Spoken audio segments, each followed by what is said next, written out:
छत्तीसगढ़ से बड़ी खबर सामने आ रही है। आपको बता दें, सियासी पारा चढ़ा हुआ है। पूर्व मुख्यमंत्री और कांग्रेस नेता भूपेश बघेल के बेटे चैतन्य बघेल को ईडी ने गिरफ्तार कर लिया। जी हां, इस वक्त की बड़ी जानकारी आपको दे रहे हैं।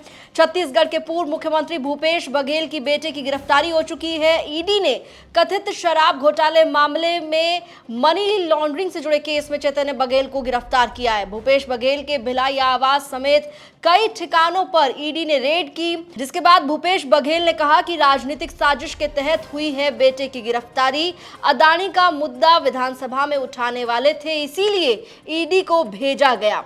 तो छत्तीसगढ़ में सियासी पारा चढ़ा हुआ है। भूपेश बघेल के बेटे चैतन्य बघेल को भूपेश बघेल के आवास, भिलाई वाले आवास से गिरफ्तार किया ईडी की टीम ने। अब ईडी के जो अधिकारी हैं वो चैतन्य बघेल से पूछताछ करेंगे। लेकिन जिस तरीके से चैतन्य बघेल की गिरफ्तारी हुई है, वो भी बर्थडे के दिन, जन्मदिन के दिन, इसको लेकर भूपेश बघेल ने बयान देते हुए कहा कि राजनीतिक साजिश के तहत टारगेट किया जा रहा है उनके बेटे को, इसीलिए गिरफ्तारी हुई है। विधानसभा में अदानी का मुद्दा उठाने वाले थे और इसीलिए ईडी को भेजा गया।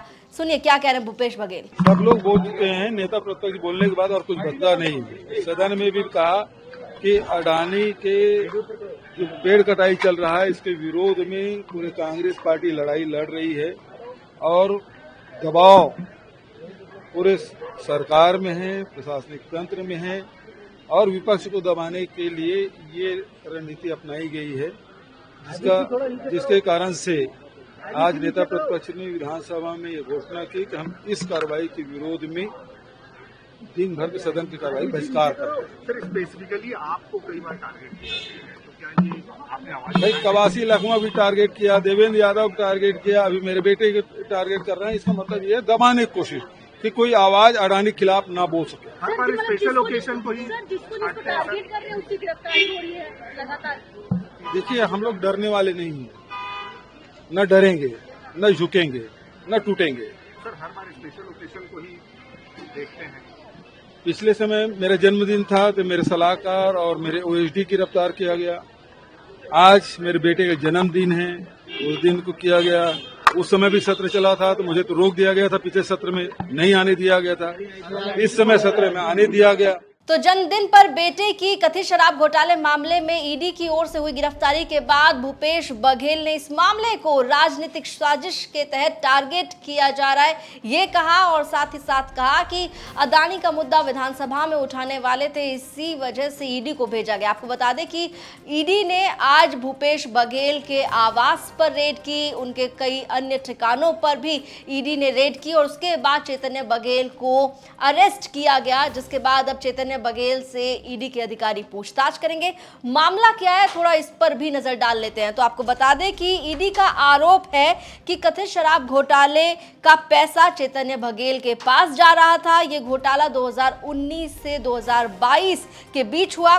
कथित शराब घोटाले से 2161 करोड़ रुपए की अवैध कमाई की गई। इसके साथ ही अब तक ईडी इस मामले में 205 करोड़ रुपए की संपत्तियों को अटैच भी कर चुकी है। इस मामले में सरकारी अधिकारी, नेता और शराब कारोबारियों की मिली भगत की बात कही जा रही है, ये आरोप लगाया जा रहा है। इसके साथ ही ईडी की जांच में तत्कालीन आबकारी मंत्री कवासी लखमा को कथित शराब घोटाले से हर महीने मोटी नकदी दी जाने का दावा भी किया गया है।